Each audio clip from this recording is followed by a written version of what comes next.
అందరికీ నమస్కారం. తెలుగు కథామాలకు స్వాగతం. మధుర స్వప్నం నవల చదువుతున్నాను. రాసిన వారు ఎద్దనపూడి సులోచనారాణి గారు. ఉదయం అయింది. కృష్ణ లేచాడు. రాధ లేచింది కానీ ఎప్పటిలా అతనికి ఎదురుగా రాలేదు. కృష్ణకి వంట మనిషే కాఫీ తెచ్చి ఇచ్చింది. కృష్ణ స్నానానికి వెళ్తే అక్కడ టవలు లేదు. తనే వెళ్ళి తెచ్చుకున్నాడు. అతను స్నానం చేసి వచ్చేసరికి బట్టలు సిద్ధంగా లేవు. తన బీరువా తెరిచి తీసుకున్నాడు. రాధ గదిలో మంచం మీద పుస్తకం తిరగేస్తూ కూర్చుంది. ఇంట్లో ఏర్పడిన నిశ్శబ్దం భయంకరంగా, ఇద్దరి మధ్య భేదించలేని అడ్డుగోడగా ఉంది. కృష్ణ బ్రేక్ఫాస్ట్కి వచ్చాడు. వంట మనిషి ప్లేట్లలో టిఫిన్ పెడుతోంది. అతని పక్కన రోజు రాధ కూర్చునే కుర్చీ ఖాళీగా ఉంది.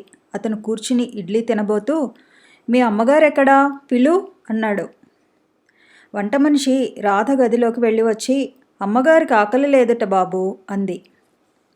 ఇడ్లీ తినబోతున్న కృష్ణ గబాల్ని అది వదిలేసి లేచేశాడు.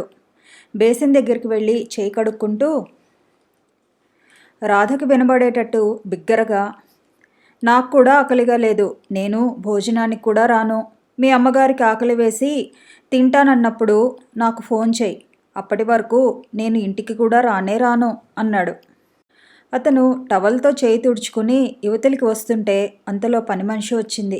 వస్తూనే, డాక్టర్ బాబు అంటూ అతని కాళ్ళ మీద పడి శోకాలు పెట్టసాగింది. ఏమిటి, ఏమైంది? ముందు విషయం చెప్పు కసిరినట్టుగా అన్నాడు. పని మనిషి లేచి నిలబడి ఏడుపు దిగమింగుతూ, ఏం చెప్పను బాబు, నెల రోజుల కింద నా కూతురిని మీరు చెప్పిన డాక్టర్ అమ్మ దగ్గరికి తీసుకువెళ్ళాను. ఆమె పురుడు కష్టం, ఆపరేషన్ చేయాలని అంది. పైసలు చాలా అవుతాయి, ముందు డబ్బు ఇస్తేనే ఆపరేషన్ చేస్తాను అంది. నా మెడలో గుళ్ళ గొలుసు తాకట్టు పెట్టి 1500 రూపాయలు తీసుకువెళ్ళి ఇచ్చాను. ఆమె నా బిడ్డని పొట్టకోసి పెద్ద ఆపరేషన్ చేసింది. మగపిల్లాడు పుట్టాడు. కానీ బతకలేదు. ఆపరేషన్ చేస్తుంటేనే పోయాడుట. ఏమోలే, మా దురదృష్టం అనుకున్నాం. నా బిడ్డకి ఆపరేషన్ అయింది కదా, ఆ కుట్లు మాననే లేదు. చీము పోసినాయి. ఒకటే జ్వరం. ఏవేవో మందులిచ్చారు. ఇంటికి పొండి, అవే తగ్గుతాయి అంది డాక్టర్ అమ్మ. ఇంటికి వచ్చేసాం. కానీ జ్వరం తగ్గలేదు. కాఫీ చుక్క నోట్లో పోసుకున్నా వెళ్ళిపోతూ ఒకటే వాంతులు. పిల్ల పూచికి పుల్లలా అయిపోయింది. డాక్టర్ అమ్మ దగ్గరికి వెళ్తే ఆమె మళ్ళీ మమ్మల్ని కలవనే లేదు. చూసి ఇంకో డాక్టర్ దగ్గరికి వెళ్తే ఆయన కడుపు ఒత్తి చూసి అదేదో ఫోటో తీయాలన్నాడు. ఫోటో తీస్తే పొట్టలో అదేందో నాప్కిన్ను అంట, మర్చిపోయారంట. అది కడుపులో ఉండిపోయిందంట. మళ్ళీ ఆపరేషన్ చేయాలని అన్నాడు. ఆ డాక్టర్ అమ్మకి ఫోన్ చేస్తే, ధూ తెరి, నేను వైద్యం చేసిన మనిషిని నువ్వు ముట్టుకోవడానికి వీల్లేదు అందిట. ఆయన ఆవిడ పోట్లాడుకున్నారు. ఈయన నేను ఆపరేషన్ చేయను, ఇంకెక్కడికైనా పొండి అన్నాడు. వాళ్ళ పోట్లాటలు తీరే లోపల నా బిడ్డ చచ్చేట్టుంది. నా కూతురికి అసలే ప్రాణం లేనంత నీరసంగా ఉంది. మళ్ళీ ఆపరేషన్ చేస్తే బతుకుద్దంటారా బాబు? మీరు ఎట్లా అయినా సరే నా బిడ్డని బతికించండి బాబు. చచ్చి మీ కడుపును పుడతాను. నాకు ఆ బిడ్డ తప్ప దిక్కే లేదు. నా మొగుడు దానికి 10 నెలలప్పుడు పోతే దాని మీదే కళ్ళెట్టుకుని బతికాను. ఓరి దేవుడా, నేనేం చేతురా నాయనా? ఇదిగో నువ్వు ఏడవకు, కాస్త ఆగు అన్నాడు కృష్ణ. అతనికి పరిస్థితి అర్థమైంది. కన్నమ్మకి ఆపరేషన్ చేసిన డాక్టరు అతనికి మురళి ద్వారా తెలుసు. ఆమెకి ప్రాక్టీస్ బాగా ఉంది. కన్నమ్మకి కాన్పు కష్టం అవుతుందనే ఆమె దగ్గరికి పంపించాడు. నేర్పుగల డాక్టరే అయినా ఆవిడ చాలా అశ్రద్ధ మనిషి అనే వదంతి ఉంది. కన్నమ్మ ఇప్పుడెక్కడ ఉంది అని అడిగాడు. బయట వరండాలో ఉంది బాబు. కృష్ణ నివ్వెరపోయాడు. ఏమిటి, కన్నమ్మని ఇక్కడికి తీసుకువచ్చావా? కంగారుగా అన్నాడు. అవును బాబు, నాకేం పాలుపోవటం లేదయ్యా. నా బిడ్డను బతికించండయ్యా అంటూ మళ్ళీ ఏడుపు ప్రారంభించింది. కృష్ణ వరండాలోకి వచ్చాడు. రాధ కూడా ఈ గలాభా విని అతని వెనకే బయటికి వచ్చింది. వరండాలో బల్ల మీద పడుకుని ఉన్న కన్నమ్మ శవాకారంలా ఉంది. కళ్ళల్లో కదలిక తప్ప శరీరంలో ఇంకే భాగంలోనూ సత్తు ఉన్నట్లు లేదు. కృష్ణ వెళ్ళి పరీక్ష చేశాడు. కృష్ణని చూడగానే, అయ్యా, ఈ నొప్పి భరించలేను, చచ్చిపోయేందుకు సూదిమందు ఇవ్వండయ్యా హీనస్వరంతో అంది. కృష్ణ గభాలన వెనక్కి తిరిగి లోపలికి వెళ్ళి మురళికి ఫోన్ చేశాడు. కృష్ణ ఆవేశంగా కన్నమ్మ సంగతి చెప్పాడు. నేను ఈ కేసు బయటికి తెచ్చి కన్నమ్మ తరఫున ఆ డాక్టర్ మీద దావా వేస్తాను అన్నాడు. తగ్గు బ్రదర్, తగ్గు. ఆవిడేమైనా కావాలని చేసిందంటావా? ఏదో పొరపాటు అయి ఉంటుంది, నేను కనుక్కుంటాలే అన్నాడు. వేరే వాళ్ళని ఆపరేషన్ చేయనీయకుండా ఈ గోలేమిటి? ఆ గోలకి చాలా పెద్ద కారణం ఉందిలే. ఇదివరకు ఒకసారి ఇలాగే ఏదో అయితే రెండో డాక్టర్ ఆపరేషన్ చేస్తే ఆ పేషెంట్ ప్రాణం పోయింది. అందరూ ఈవిడని దుయ్యబట్టారు. అది ఆవిడ భయం. ఆవిడికి ఈ అజాగ్రత్త ఏమిటి అసలు? బిజీ సర్జన్, ఏం చేస్తుంది? అయినా నువ్వేమిటి డాక్టర్వి అయి ఉండి ఆవిడని సమర్థించేది పోయి అలా కేసు గీసు అంటూ ఎగురుతావు? కృష్ణ లోపల ఫోన్లో మాట్లాడుతుండగా ఇంతలో వాకిట్లో కళ్యాణి కారు వచ్చి ఆగింది. డ్రైవర్ గణపతి వచ్చి ఒక కవరు రాధ చేతికిస్తూ, అమ్మాయి గారు డాక్టర్ గారికి ఇమ్మన్నారు అంటూ అందించి వెళ్ళిపోయాడు. రాధ ఒక్క క్షణం తటపటాయించింది. ఆ తర్వాత ఎలాంటి బెరుకు లేకుండా ఆ కవర్ చించి లోపల కాగితం తీసి చదివింది. అందులో ఇలా ఉంది. డియర్ కృష్ణ, రాత్రి నువ్వు వెళ్లే ముందు డాడీ నీతో మన పెళ్లి గురించి మాట్లాడటం విన్నాను. నేను నీతో అర్జెంటుగా మాట్లాడాలి. నువ్వు ఎన్ని పనులున్నా సరే ఒకసారి వచ్చి నాకు కనిపించి వెళ్ళాలి. నేను నీకు అద్భుతమైన విషయం చెబుతాను. నీ కళ్యాణి. ఆ ఉత్తరం చదువుతుంటే రాధకి ఆకాశం ఫెలఫెలా విరిగి మీద పడుతున్నట్టే అనిపించింది. కాళ్ళ కింద భూమి కరిగిపోతున్నట్టుగా అయింది. ఒక్కసారి మహా జలప్రలయం లాంటిదేదో వచ్చి రాధ మీదకి నిలువెత్తున పడి ముంచేసినట్టుగా అనిపించింది. రాధ ఆ ఫోటోని వంట మనిషికి ఇచ్చింది. గణపతి ఆ కవర్ తీసుకురావటం వంట మనిషి చూసింది.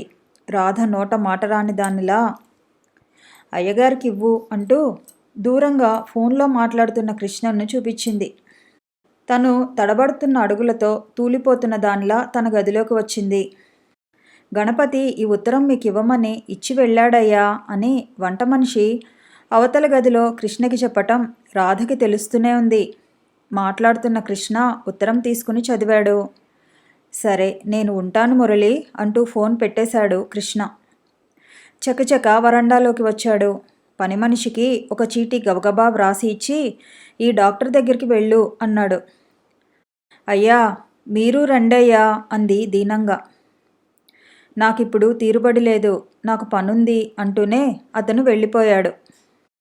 రాధ వాకిటి గుమ్మంలోకి వచ్చింది.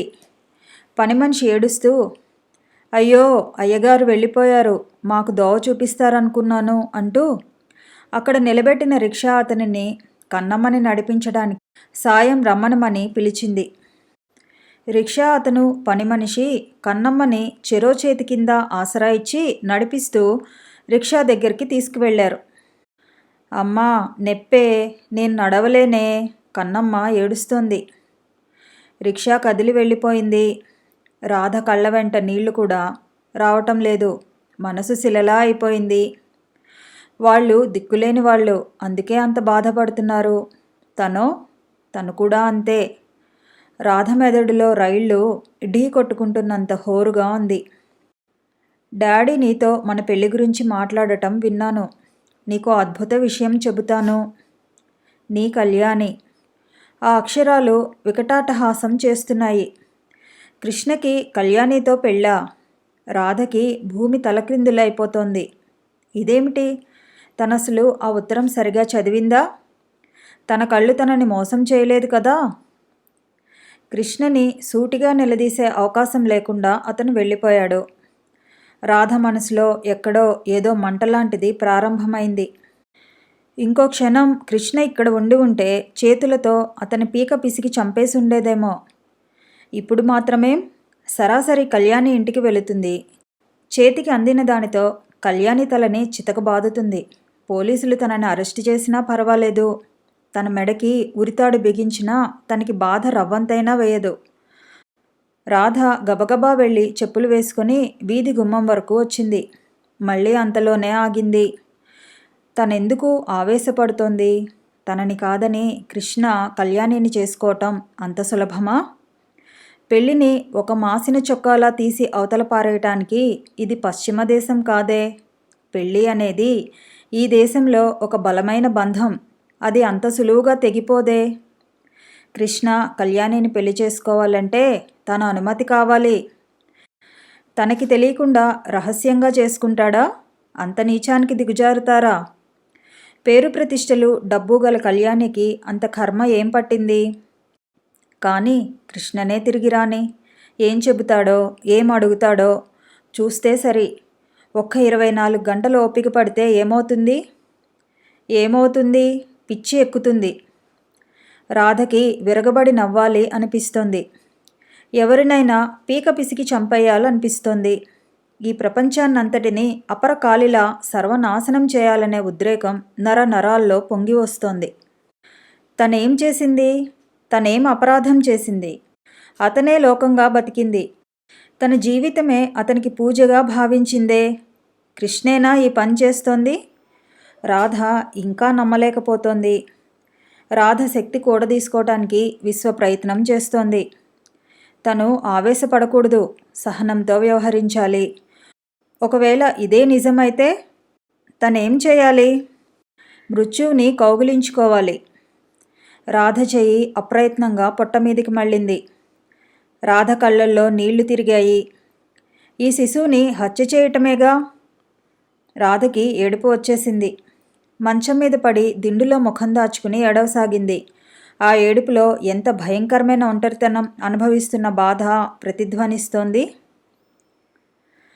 రాధ జీవితంలో మొట్టమొదటిసారిగా చచ్చిపోవాలనే కోరిక కలిగింది. చావు తప్ప ఈ బాధను ఇంకెవ్వరూ తీర్చలేరు అనే నమ్మకం కలగసాగింది. తను ఒంటరిగా ఎర్రటి ఎండలో ఎడారిలో నిలబడినట్టుగా, తనకి తోడుగాని తలదాచుకోవడానికి నీడగానే లేనట్టుగా అనిపించసాగింది. అమ్మా, భోజనానికి రండమ్మా, వంట మనిషి వచ్చి పిలిచింది. నాకు ఆకలి లేదు. అయ్యో, పొద్దుట టిఫిన్ కూడా తినలేదు. నాకు ఆకలి లేదు, నన్ను విసిగించుకు కసిరింది. రాధ అలా ఎంతసేపు మంచం మీద పడి ఉందో ఝాసే లేదు. సాయంత్రం అయింది. రాధ లేచింది. తనకి తానే నిబ్బరం తెచ్చుకుంది. వంట మనిషిని పిలిచి, నేను గుడికి వెళ్తాను, పూలు కొబ్బరికాయ తెప్పించు అంది. వంట మనిషి వెళ్ళి ఫోన్ చేస్తుంటే, ఎక్కడికి ఫోన్ చేస్తున్నావు అంది. అయ్యగారికి కారు పంపించమని చెబుతున్నాను. ఏం అవసరం లేదు, నేను ఆటోలో వెళ్ళగలను. నాకు చెప్పకుండా ఇలాంటి పనులు ఇంకెప్పుడు చేయకు అంది. సరేనమ్మా, మీరు ఆటోలో వెళ్ళరేమోనని వంట మనిషి నసిగింది. రాధ గుడికి బయలుదేరింది. ఆటోలో వెళ్తుంటే అది ఏ లారీకో గుద్దుకుంటే ఎంత బాగుంటుంది అనిపించసాగింది. కృష్ణ డ్రైవ్ చేస్తున్న కారు పబ్లిక్ గార్డెన్లో మెల్లిగా కళ్యాణిని వెతుక్కుంటున్నట్టుగా వస్తోంది. ఉదయం కళ్యాణి వ్రాసిన ఉత్తరం చూడగానే అతను వెంటనే బయలుదేరాడు. కానీ దోవలో ఒక కారుకి ఆటోకి యాక్సిడెంట్ అయింది. ఆటో డ్రైవర్ ప్రాణాపాయ స్థితిలో ఉంటే అతన్ని వెంటనే తన కారులోనే ఉస్మానియాకి చేర్చాడు. అతనికి ఆక్సిజన్, గ్లూకోజ్ ఇప్పించి పోలీసులకు వాంగ్మూలం ఇచ్చేసరికి 2 గంటలైంది. కళ్యాణికి ఫోన్ చేశాడు. ఇంటికి వస్తానని అంటే కళ్యాణి వద్దంది. సాయంత్రం సరిగ్గా 5 గంటలకి పబ్లిక్ గార్డెన్స్లో పిల్లల పార్క్ దగ్గరికి రమ్మనమని చెప్పింది. కృష్ణ కళ్యాణి చెప్పిన టైంకి పబ్లిక్ గార్డెన్లో పిల్లల పార్క్ దగ్గరికి వచ్చాడు. అక్కడ చెట్టు దగ్గర కళ్యాణి నిలబడి ఉంది. లేత ఆకుపచ్చ కాశ్మీర్ సిల్క్ చీరలో, కుడి చెవు పక్క గులాబీ పువ్వుతో పచ్చటి చెట్టు కింద నిలబడి వేచి చూస్తున్న కళ్యాణి ఆ క్షణంలో కృష్ణ కంటికి వనదేవతలా కనిపించింది. కళ్యాణి కృష్ణని చూడలేదు. దూరంగా పచ్చగడ్డిలో ఆడుకుంటున్న పిల్లల్ని చూస్తోంది. కృష్ణ దగ్గరగా వస్తూ, hello, good evening my friend అన్నాడు. కళ్యాణి తుల్లిపడినట్టుగా తిరిగి చూసింది. ఎదురుగా తెల్లని బట్టలతో కృష్ణ నిలబడి ఉన్నాడు. ఏమిటలా చూస్తున్నావు అన్నాడు నవ్వుతూ. మిమ్మల్నే. ఆరోగ్యంగా ఉన్న ప్రతి మనిషి నా కంటికి ఎంతో అందంగా కనిపిస్తాడు. రండి ఇలా కూర్చుందామా అంది. కృష్ణ వచ్చాడు. ఇద్దరు పచ్చగడ్డిలో కూర్చున్నారు. కళ్యాణి ఇంకా అతన్ని చూస్తోంది. ఏమిటి అన్నాడు. రాత్రి డాడీ అడిగిన మాటకి మీరు ఎలా ఫీల్ అవుతున్నారా అని గమనిస్తున్నాను. ఎలా కనిపిస్తున్నాను? అతను రెట్టించాడు. ఏ భావం తెలియటం లేదు. తొనకని నిండు కుండలా ఉన్నారు. కళ్యాణి కిందికి చూస్తూ చెప్పింది. డాడీ రాత్రి మిమ్మల్ని అడగగానే మీరెలా అనుకున్నారో నాకు తెలియదు కానీ నేనైతే చాలా రెస్ట్లెస్గా ఫీల్ అయ్యాను. రాత్రంతా నిద్రపోలేదు. అసలు అప్పటికప్పుడు పరిగెత్తుకుని మీ దగ్గరకు వచ్చేసి మాట్లాడేద్దామనుకున్నాను. రావాల్సింది. అమ్మో, రాగలనా? డాడీ ఉన్నారుగా. నన్ను కదలనిస్తారా? ఆయన కళ్ళు కప్పి నేను ఏ పని చేయలేను. చాలా కష్టం. చూసిన వాళ్ళంతా నాకు మా డాడీ దగ్గర చాలా చనువు, స్వతంత్రం ఉన్నాయి అనుకుంటారు. కానీ కొన్ని విషయాల్లో నాకు అవి లేనేలేవని నాకు తప్ప ఎవ్వరికీ తెలియదు. ఉదాహరణకి ఎలాంటి విషయాలో చెప్పు? ఈ పెళ్లి మాటే ఉంది. నా మనసేమిటో తెలియకుండా మిమ్మల్ని అలా అడిగివేయటమేనా? ఏం నీకిష్టం లేదా? తల అడ్డంగా తిప్పింది. ఎందుకని?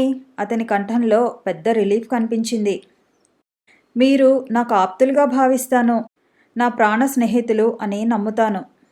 Thank you very much. కానీ కళ్యాణి కళ్ళు కిందికి వాలినాయి. చెప్పు కళ్యాణి, ఏమిటి? మనం స్నేహితులం. మన మధ్య దాపరికాలు ఉండకూడదు. అవునా? అవును. ఏమిటి అద్భుతం చెబుతానని రాశావు ఉత్తరంలో? కృష్ణ, నేను మిమ్మల్ని పెళ్లి చేసుకోలేనని చెబుతున్నాను. ఎందుకంటే? కూర్చున్న కళ్యాణి లేచింది. ఎందుకంటే? అతని వైపు వీపు పెట్టి నిలబడుతూ నాకిదివరకే పెళ్ళి అయిపోయింది. కళ్యాణి, అతను ఆశ్చర్యంగా చూశాడు. అవును కృష్ణ, నాకు పెళ్ళి అయిపోయింది. అది ఇంతవరకు డాడీకి తెలియదు. నేను చెప్పలేదు. చెప్పే సాహసం నాకు లేకపోయింది. ఆయనకి తెలియకుండా నా పెళ్ళి అయింది అంటే ఆయన గుండెలు బద్దలవుతాయని భయపడ్డాను. అందుకే ఈ రహస్యం నాలో నేనే దిగమింగుతున్నాను. కళ్యాణి, ఎవరో అదృష్టవంతుడు? అతని పేరు బయటపెట్టనని అతనికి వాగ్దానం చేశాను. అనుక్షణం డాడీ కనుచూపు పరిధిలో నువ్వుంటావే. ఆయనకి తెలియకుండా మీ పరిచయం ఎలా సాధ్యమైంది? తలుచుకుంటే సాధ్యం కానిదేముంది? నేను డాన్సర్ని కదా. అతను ఎప్పుడో నన్ను చూసి ఉంటాడు. నా వయసు, అందం అతనిని ఆకర్షించి ఉంటాయి. మెల్లమెల్లగా నాకు తెలియకుండానే నా జీవితంలో కలిశాడు. నేను ఎక్కడికి వెళితే అక్కడికి నా వెంటే వచ్చేవాడు. నేను అతనిని లక్ష్య పెట్టలేదు. ఎవరో చాలా సాధారణ వ్యక్తి అనుకున్నాను. 4 రోజులుంటే అతని దారిని అతనే పోతాడులే అనుకున్నాను. అతను నన్ను గాఢంగా ప్రేమిస్తున్నాడని, నన్ను సొంతం చేసుకోవాలని ఆరాటపడుతున్నాడని నాకు తర్వాత కానీ తెలియలేదు. మొదట అతను వచ్చినప్పుడు కొద్దిసేపే ఉండేవాడు. అతన్ని వెళ్ళిపోమ్మని నేను వేడుకునేదాన్ని. వెళ్ళేవాడు కాదు. రాను రాను ఎక్కువసేపు ఉండేవాడు. నన్ను వదిలి వెళ్ళలేక వెళ్ళేవాడు. నా అడుగులో అడుగు వేసి నడుస్తున్నట్టుగా రాను రాను నాకు దగ్గరైపోయాడు. అతన్ని వదిలించుకోవటం సాధ్యం కాదని తెలిసి నేను లొంగిపోయాను. అప్పటినుంచి నాలో ఒక యుద్ధం ప్రారంభమైంది. డాడీ ఎక్కడ గమనిస్తారోనని హడలిపోతూ ఉండేదాన్ని. డాడీకి అతన్ని గురించి చెప్పాలంటే భయం వేసేది. అప్పటినుంచి డాడీ దగ్గర నా దాపరికం ప్రారంభమైంది. ఇంతవరకు డాడీ దగ్గర అబద్ధం ఆడటం అంటే ఏమిటో నాకు తెలియదు. ఈ రహస్యం డాడీ దగ్గర దాస్తున్నానే అని కలవరపడేదాన్ని. కృష్ణ లేచి వచ్చాడు. కళ్యాణి వైపు విచిత్రంగా చూస్తూ అన్నాడు. కళ్యాణి, మీ డాడీని నువ్వు సరిగ్గా అర్థం చేసుకోలేదనుకుంటాను. ఆయనకి కావాల్సింది నీ ఆనందం. దానికోసం ఆయన ఏదైనా చేస్తారు. ఏ బాధనైనా భరిస్తారు. కళ్యాణి చివ్వున వెనక్కి తిరిగింది. ఆ కళ్ళ నిండా నీళ్లు నిండి పొంగి పొరలుతున్నాయి. నాకు తెలుసు కృష్ణ. ఆ సంగతి మీ అందరికంటే నాకు బాగా తెలుసు. అదే నా బాధ, అదే నాకు రంపపు కోత. అందుకే నాలో నేను ఇంతగా కుమిలిపోతున్నాను. నా వల్ల డాడీకి ఎంత బాధ కలుగుతుందో తలుచుకుంటేనే నా గుండె చెరువు అవుతోంది. పాపిష్టిదాన్ని. అసలు ఆయనకి నేను కూతురుగా పుట్టకుండా ఉంటే ఎంత బాగుండేది అనిపిస్తోంది. నేను కల్పించిన ఈ బాధ నుండి ఆయనని దేవుడు కూడా రక్షించలేడే అని కృంగిపోతున్నాను. కృష్ణ మౌనంగా ఉండిపోయాడు. కళ్యాణి మాటల్లో ఆవేదన అతనికి అర్థమైంది. కళ్యాణికి సాయం చేయాలనే ఆరాటం కలిగింది. కళ్యాణి, పోనీ ఎవరా వ్యక్తి? పేరు చెప్పు. తెలుసుకుని ఏం చేస్తావు కృష్ణ? డాడీకి నేను ఎలాగో అలాగా నచ్చ చెప్తాను. నచ్చ చెప్పగలను అనే ధైర్యం నీకుందా? ఉంది. కళ్యాణి గాఢంగా నిట్టూర్చింది. మెల్లని స్వరంతో అంది. అవును, ఈ ప్రపంచంలో డాడీకి సాయం చేయగలిగిన వ్యక్తివి నువ్వే అనుకున్నాను. అందుకే ఇదంతా నీకు చెప్పడానికి ధైర్యం చేశాను. ఆ వ్యక్తి పేరు చెప్పు కళ్యాణి.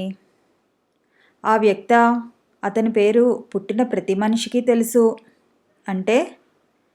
ఆ వ్యక్తి పేరు మృత్యువు. కళ్యాణి. అవును కృష్ణ. మృత్యువు నన్ను గాఢంగా ప్రేమించింది. నన్ను వదలనంటోంది. తన స్వంతం చేసుకుంటోంది. నా ఇష్టాయిష్టాలతో ప్రమేయం లేకుండా నన్ను లొంగదీసుకుంది. కృష్ణ, నాకు పెళ్ళయింది అన్నానే, అది ఒక మానవ మాతృడితో కాదు, మనుష్యుల్ని హరించే మృత్యువుతో. నేను వ్యాధి పీడితురాల్ని. నాకు ఎపెండోబ్లాస్టోమా ఆఫ్ ఫోర్త్ వెంట్రికల్. ఇదే నేను మీకు చెబుతానన్న మరో అద్భుతం. నాకు తెలుసు Kalyani. I know it. Kalyani తలెత్తి చూసింది. ఏమిటి? నీకు తెలుసా? తెలుసు. నువ్వు డాడీ దగ్గర దాచగలిగావు. నేను డాక్టర్ని, ఆ మాత్రం తెలుసుకోలేనని అనుకున్నావా? కృష్ణ. కళ్యాణి కళ్ళల్లో ఆశ్చర్యం, ఆనందం ముప్పిరిగొన్నాయి. కృష్ణ కళ్యాణి 2 చేతులు పట్టుకున్నాడు. అతని కళ్ళల్లో ఈ ప్రపంచంలో ఉన్న జాలి, సానుభూతి, దయ, స్నేహం అంతా పోగుపోసినట్టు ఉన్నాయి. దగ్గుతికతో కంపిస్తున్న స్వరంతో, కళ్యాణి, మొదట నీ ప్రవర్తన నాకు అనుమానం తెప్పించింది. నువ్వు తండ్రి ముందు ఏదో దాస్తున్నావని అనుకున్నాను. నీ తలనొప్పి నన్ను హెచ్చరిక చేసింది. నీకు గుర్తుందా? రజనీకాంతరావు గారని లయన్స్ క్లబ్ సెక్రటరీ ఆ రోజు నిన్ను డ్యాన్స్ ప్రోగ్రాం ఇమ్మని అడిగారు. ఆయన బ్రెయిన్ స్పెషలిస్ట్. నేనే ఆయనని నా క్లినిక్కి రప్పించాను. అదే సమయానికి నువ్వు వచ్చేలా ఫోన్ చేసి పిలిపించాను. ఆయన నీకు తెలియకుండానే నిన్ను పరీక్ష చేశారు. కాళ్ళు, కళ్ళు చూపే మార్పుల గురించి నాకు చెప్పాడు. అందుకే నేను నీ కళ్ళు ఒకరోజు పరీక్ష చేశాను. డాక్టర్ అంటే నువ్వు మండిపడుతున్నావని తెలుసుకున్న నేను నీ ఫ్రెండ్నని పదే పదే నొక్కి చెప్పాను. అలాగే ప్రవర్తించాను. కృష్ణ. క్షమించు కళ్యాణి. నువ్వు డాడీ దగ్గర దాపరికంత ప్రవర్తిస్తే నేను నీ దగ్గర నటించాను. కళ్యాణి ముఖంలో గబగబా అనేక భావాలు వేగంగా మారినాయి. చూపుడు వేలుతో చూపిస్తూ, ఇది నీకు తెలుసా? అబ్బా, ఎంత హాయిగా ఉంది. ఇప్పుడు నా మనసు ఎంత తేలికగా ఉంది. కళ్యాణి ముఖం ఎత్తి కళ్ళు మూసుకుంది. ఈ భయంకర సత్యం తెలిసిన వ్యక్తి నాకు ఒకరు తోడు ఉన్నారన్నమాట. అబ్బా, ఎంత హాయిగా ఉంది. కళ్యాణి హఠాత్తుగా బిగ్గరగా నవ్వింది. నేను చాలా దురదృష్టవంతురాల్ని కృష్ణ. చాలా దురదృష్టవంతురాల్ని కదూ. ఆ రోజు త్రివేంద్రంలో నేను డాన్స్ చేస్తున్నప్పుడు కళ్ళు తిరిగి పడ్డాను. డాక్టర్ దగ్గరికి వెళితే ఆయన టెస్టులు చేశాడు. ఎక్స్రే తీయించాడు. అప్పుడే ఈ భయంకర సత్యం వెల్లడి అయింది. డ్యాన్స్ అరేంజ్ చేసిన సెక్రటరీతో, ఈ అమ్మాయి చాలా దురదృష్టవంతురాలు. ఇది అన్అప్రోచబుల్ బ్రెయిన్ ట్యూమర్. ఆపరేషన్ చేయడానికి కూడా సాధ్యం కాదు. ఈ అమ్మాయి ఎక్కువ రోజులు బ్రతకదు అని చెప్పటం వినగానే నా నెత్తిన పిడుగు పడ్డట్టయింది. ఆ క్షణం నుంచి మృత్యువు నన్ను తరుముకు వస్తున్నట్టే బతికాను. ఆ క్షణం నుంచి నేను మారిపోయాను. డాడీకి ఇదేం తెలియదు. త్రివేంద్రంలో జరగరానిదేదో జరిగిందని అనుకున్నారు. ఆ రోజు నుంచే డాడీకి నాకు మధ్య రహస్యం అనేది ప్రారంభమైంది. నాకు తలనొప్పి రావటం, ఉన్నట్టుండి మైండ్ బ్లాంక్ అవటం ఎక్కువైంది. నా వ్యాధి కంటే డాడీకి ఈ భయంకరమైన విషాదం తెలిస్తే ఆయన ఏమైపోతారోననే బాధ నాకు ఎక్కువైంది. జీవితం నటనగా మారింది. కళ్యాణి హఠాత్తుగా వెక్కి వెక్కి ఏడవసాగింది. కృష్ణ గభాలన కళ్యాణిని దగ్గరగా తీసుకున్నాడు. కళ్యాణి తల భుజానికి అదుముకున్నాడు. హుష్ కళ్యాణి, ఏడవద్దు. దయుంచి ఏడవద్దు. మనం ఫైట్ చేద్దాం. నీకు నేను తోడు ఉన్నాను. నిన్ను అంత సులభంగా లొంగనేను. నీ తరఫున నేను పోరాడుతాను. ఆ పోరాడే ఛాన్స్ మాత్రం నాకు ఇవ్వు. నాతో సహకరించు. నేను చెప్పినట్టుగా విను.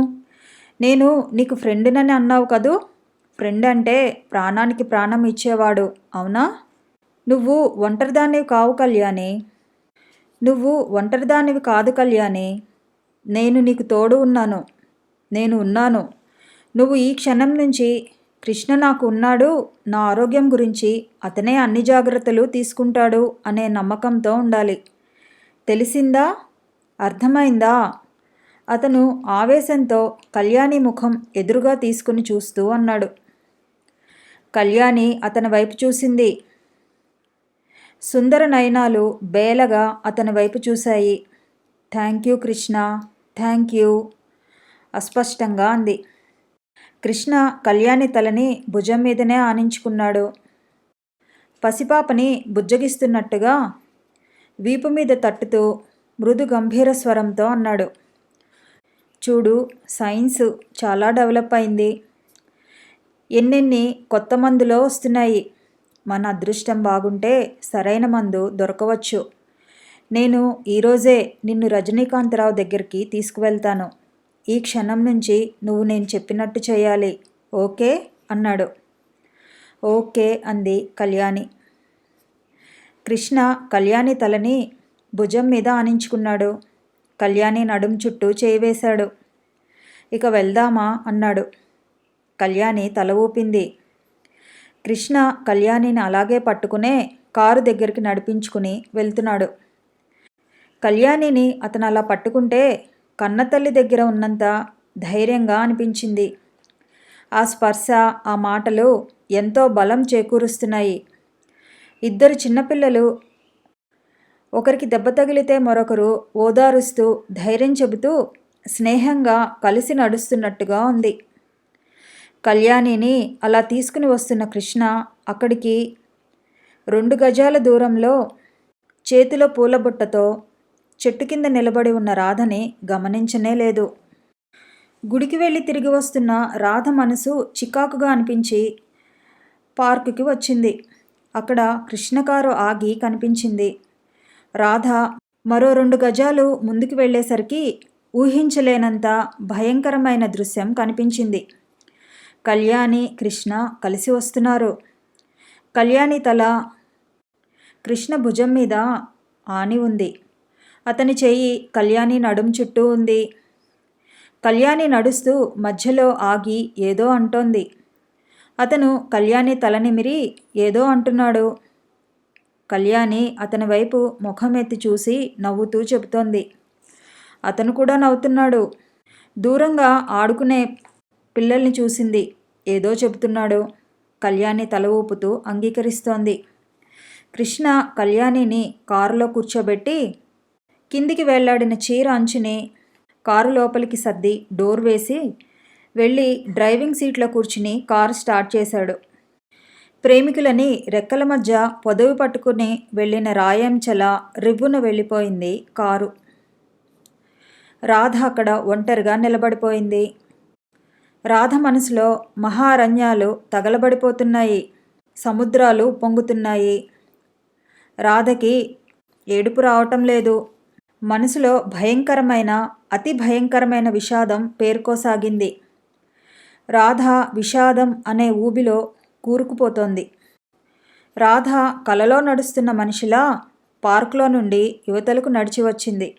ఆటో దగ్గరగా వస్తే ఆపటం, అడ్రస్ చెప్పటం, అందులో ఎక్కటం యాంత్రికంగా జరిగిపోయినాయి. రాధ ఇంటికి వచ్చింది.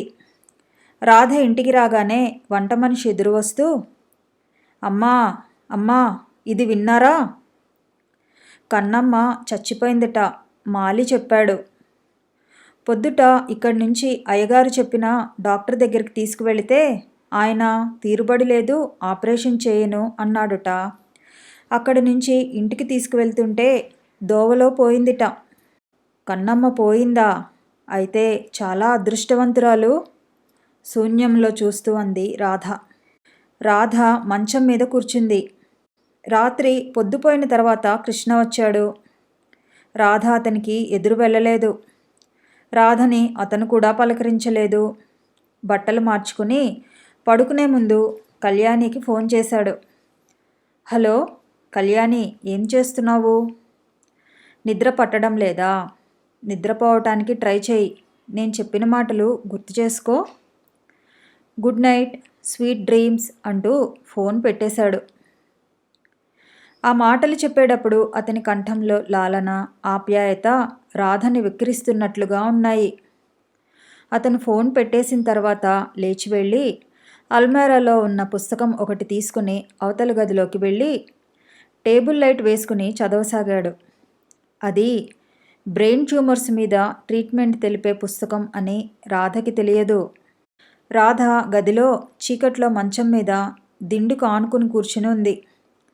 దూరంగా అవతల గదిలో టేబుల్ లైట్ దగ్గర కూర్చుని తదేకంగా పూర్తి ఏకాగ్రతతో పుస్తకం చదువుతున్న కృష్ణ కనిపిస్తున్నాడు రాధ కళ్ళకి. ఈ కృష్ణ కొత్త వ్యక్తిగా కనిపిస్తున్నాడు. రాధకి అతని దగ్గరికి వెళ్ళి కళ్యాణిని నువ్వు పెళ్లి చేసుకుంటున్నావా అని అడగటానికి కూడా సిగ్గుగా ఉంది.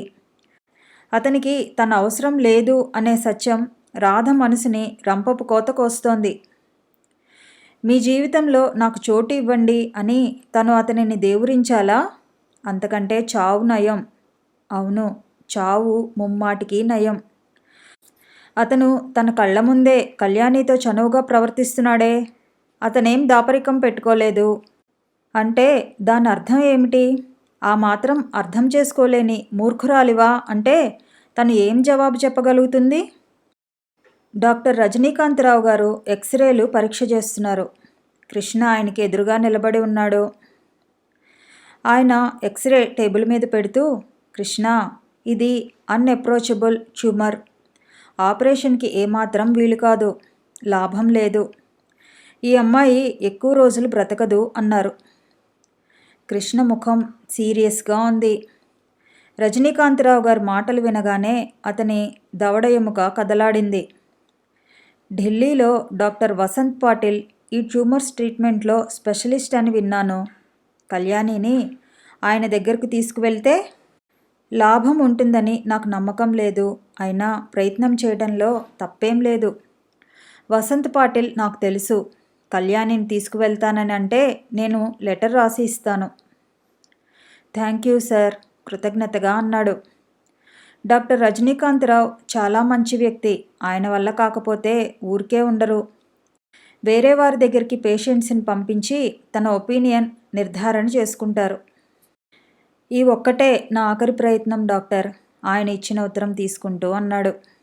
Wish you best of luck, may God bless her, ఆయన చేయి చాస్తూ అన్నారు. కృష్ణ ఆయనతో కరచాలనం చేసి యువతలికి వచ్చాడు. బయట కళ్యాణి కూర్చుని ఉంది. కృష్ణని ప్రశ్నార్థకంగా చూసింది.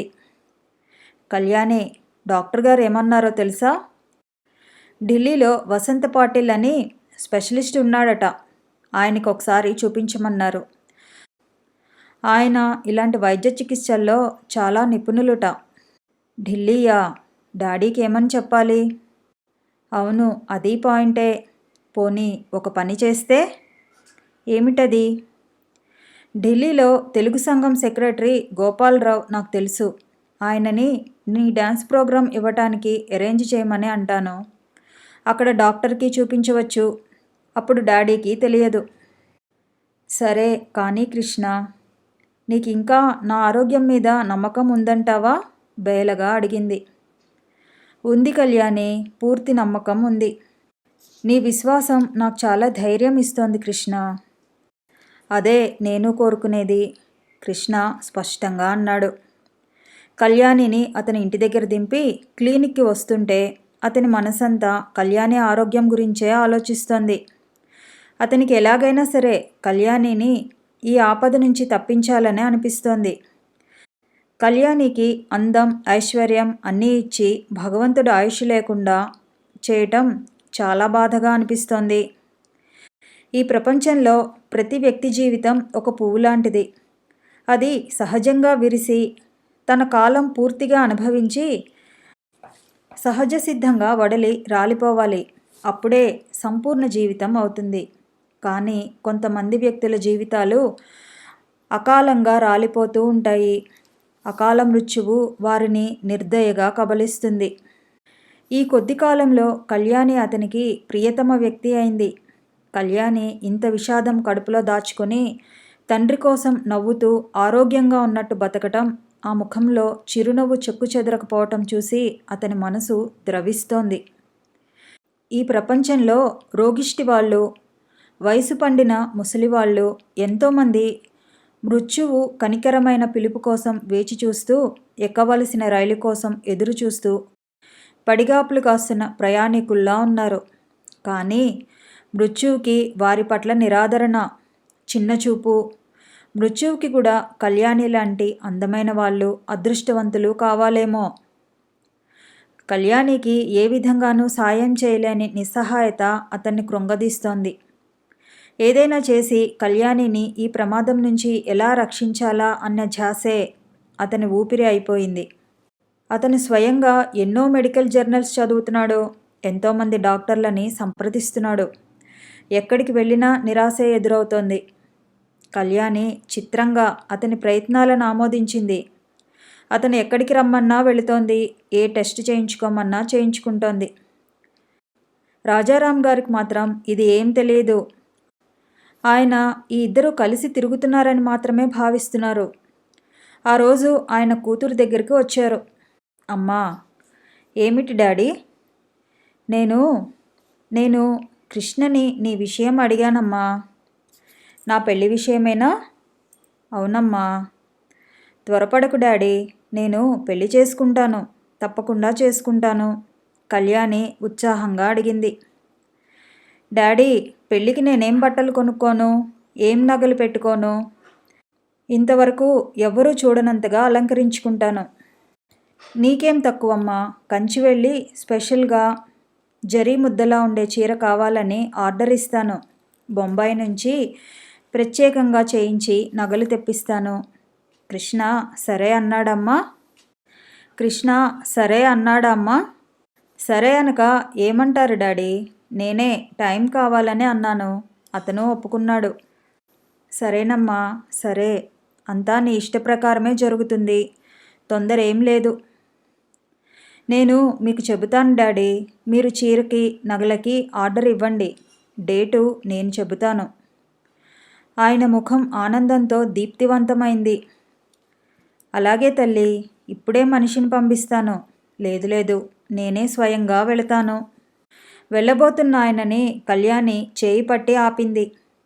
ఆయన కళ్ళల్లోకి సూటిగా చూస్తూ, డాడీ, పెళ్ళి అయితే ఆడపిల్లని అత్తవారింటికి పంపటం మనలో ఆచారం కదూ? అవును. మరి మీరు నన్ను పంపిస్తారా? ఎందుకు పంపించను? అక్కడ నాకు ఎలాంటి అహంకారం లేదు. చూడమ్మా, నేను లోకానికి వ్యాపారవేత్తని కానీ నీకు మామూలు కన్నతండ్రినేనమ్మా. ఆ మాట ఎప్పుడూ మర్చిపోను. నాకు తెలుసు డాడీ, నాకు బాగా తెలుసు.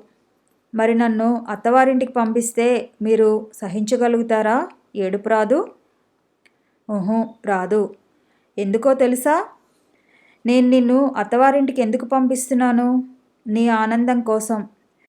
నా తల్లి ఆనందంగా వెళ్తుంటే నాకెందుకు కన్నీళ్ళు? ఆయన అతి ప్రయత్నం మీద తడిగా పోతున్న కళ్ళని నిగ్రహించుకుంటూ గాంభీర్యంగా చూశారు. మీరు అలా ధైర్యంగా ఉంటే నేను సంతోషంగా నిశ్చింతగా వెళతాను డాడీ. మీరు నాకు అలాగని మాట ఇస్తేనే నేను పెళ్ళికి ఒప్పుకుంటాను.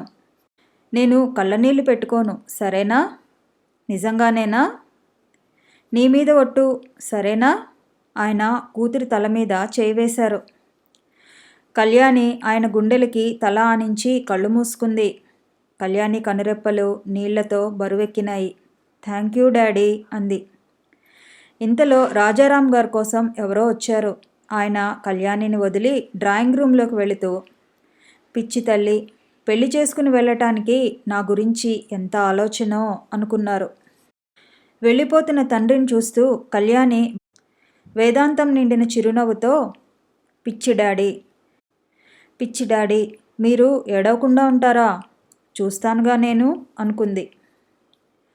ఆ రోజే కళ్యాణిని ఆహ్వానిస్తూ ఢిల్లీ తెలుగు సంఘం వారు పంపిన ఆహ్వానం అందింది. నువ్వు ఒక్కదానివే వెళ్తావా అమ్మా అన్నారాయన. నాతో కృష్ణ వస్తారు నాన్న అంది కళ్యాణి. అలాగా, అయితే సరే అన్నారాయన.